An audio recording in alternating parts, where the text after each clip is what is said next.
Hi friends, welcome to Microbiological Concepts. இன்னைக்கு இந்த வீடியோல நம்ம ஒரு சேஞ்சுக்காக பாக்டீரியா பத்தின சில இன்ட்ரெஸ்டிங்கான ஃபேக்ட்ஸ் பத்தி தான் பார்க்க போறோம். நம்ம ஹியூமன் பாடி அப்படினு சொல்லி எடுத்துட்டோம் அப்படினா ஹியூமன் பாடியில கிட்டத்தட்ட 30 ட்ரில்லியன் ஹியூமன் செல்ஸ் பிரசன்ட் ஆகி இருக்கு அப்படினும் இந்த செல்ஸ் தான் நம்ம உடம்புல நிறைய ஃபங்க்ஷன்ஸை கேரி அவுட் பண்ணுது. அதனால தான் நம்ம உயிர் வாழ்ந்துட்டு இருக்கிறோம் அப்படிங்கிறது எல்லாருக்குமே தெரியும். ஆனால் நம்ம உடம்புல நம்ம ஹியூமன் செல்ஸை காட்டிலும் அதிகமாக பாக்டீரியா தான் ப்ரெசண்ட் ஆகி இருக்குது அப்படின்னு சொல்லிட்டு உங்கள்கிட்ட நான் சொன்னேன்னா உங்களால் நம்ப முடிகிறதா? ஆமாங்க, நம்ம உடம்புல கிட்டத்தட்ட 38 ட்ரில்லியன் பாக்டீரியா உயிர் வாழ்ந்துட்டு இருக்கு அப்படின்னு தான் சொல்லணும். இது ஒரு ரீசன்ட் கணக்கெடுப்பின்படி கண்டுபிடிச்ச ஒரு விஷயம்தான்.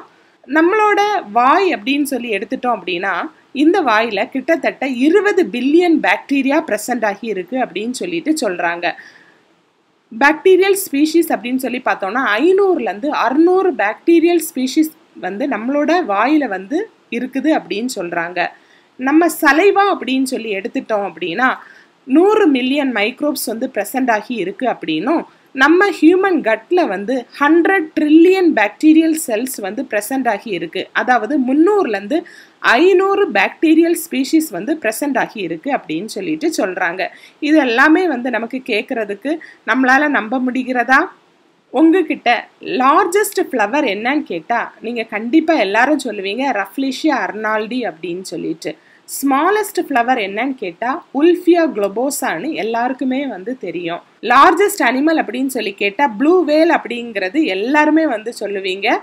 அதே மாதிரி நம்மள நிறைய பேருக்கு ஸ்மாலஸ்ட் மேமல் என்னன்னா எட்ரூஸ்கன் ஷ்ரூ அப்படிங்கிறதும் தெரியும். ஆனா யாருக்கெல்லாம் largest bacteria Thiomargarita magnifica அப்படிங்கிறது தெரியும்? இந்த தயோ மார்கரிட்டா மேக்னிஃபிகாவை ஜூன் 23, 2022 ஃபர்ஸ்ட் ஐடென்டிஃபை பண்ணியிருக்கிறாங்க. இந்த பாக்டீரியா அதுக்கு முன்னாடி ஐடென்டிஃபை பண்ண லார்ஜஸ்ட் பாக்டீரியாவை காட்டிலும் 50 மடங்கு பெருசா இருந்தது அப்படின்னு சொல்லிட்டு சொல்றாங்க. இந்த பாக்டீரியாவை ஷாலோ டிராபிக்கல் மேங்க்ரூவ்ஸ், அதாவது குவாடலூப் அப்படிங்கிற இடம். இந்த குவாடலூப் அப்படிங்கிறது ஒரு குரூப் ஆஃப் ஐலாண்ட்ஸ், கரீபியன் சீல இருக்கக்கூடிய ஒரு குரூப் ஆஃப் ஐலாண்ட்ஸ் தான் இந்த குவாடலூப். அங்கிருந்து தான் இந்த பாக்டீரியாவை ஐசோலேட் பண்ணியிருக்காங்க.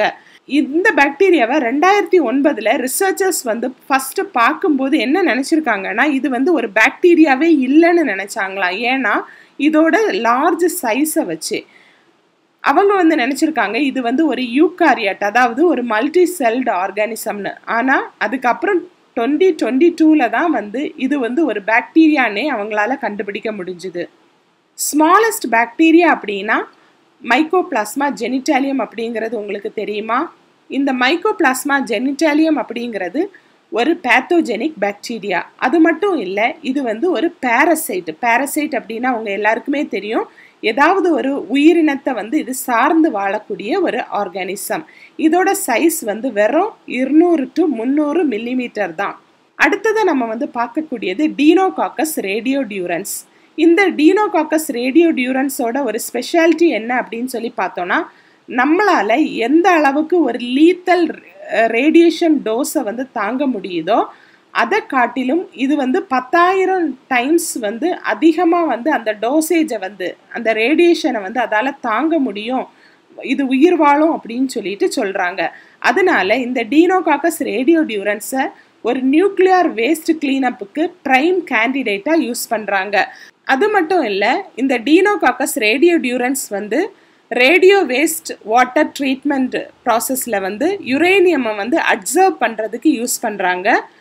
இந்த ஆர்கானிசம் ஸ்பேஸ் ஸ்டேஷனில் கிட்டத்தட்ட 3 வருஷம் வரைக்கும் இதால் உயிர் வாழ முடியும் அப்படின்னு சொல்லிட்டு சொல்கிறாங்க. இதெல்லாம் நம்மளால் நம்பவே முடியல இல்லை. அடுத்ததை நம்ம பார்க்கக்கூடிய ஆர்கானிசம் ரல்ஸ்டோனியா மெட்டாலிடியூரன்ஸ். இதை மிடாஸ் டச் அப்படின்னு சொல்லலாம். ஏன் அப்படின்னா இந்த ஆர்கானிசம் ஒரு சொல்யூஷன்ல கோல்டு டிசால்வ் ஆகி இருந்தா கூட அதை சாலிட் கோல்டா இதால மாற்ற முடியும் அப்படின்னு சொல்லிட்டு ஃப்ராங்க் ரீத் அப்படிங்கிறவர் கண்டுபிடிச்சிருக்கிறாரு அவரோட கொலீக்ஸோட. இந்த வீடியோ உங்களுக்கு ரொம்பவே இன்ட்ரெஸ்டிங்கா இருந்திருக்கும் அப்படின்னு சொல்லிட்டு நான் நினைக்கிறேன். இந்த மாதிரியான வீடியோக்கள் வந்து உங்களுக்கு வேணும் அப்படின்னா நீங்கள் கமெண்ட் செக்ஷனில் வந்து சொல்லுங்கள். அப்போ இதே மாதிரி கொஞ்சம் இன்ட்ரெஸ்டிங்கான டாப்பிக்லேயே நான் வந்து உங்களுக்கு வீடியோஸ் வந்து கொடுப்பேன். நம்ம எப்போவுமே வந்து போடுற மாதிரி ஒவ்வொரு டாப்பிக்கு உரிய வீடியோஸும் வந்து அடுத்தடுத்து வந்துட்டே இருக்கும். ஓகே, ஏதாவது உங்களுக்கு சஜஷன்ஸ் இருந்ததுன்னா நீங்கள் வந்து கமெண்ட் செக்ஷனில் சொல்லுங்கள். Okay, thank you. Wish you a happy new year 2024.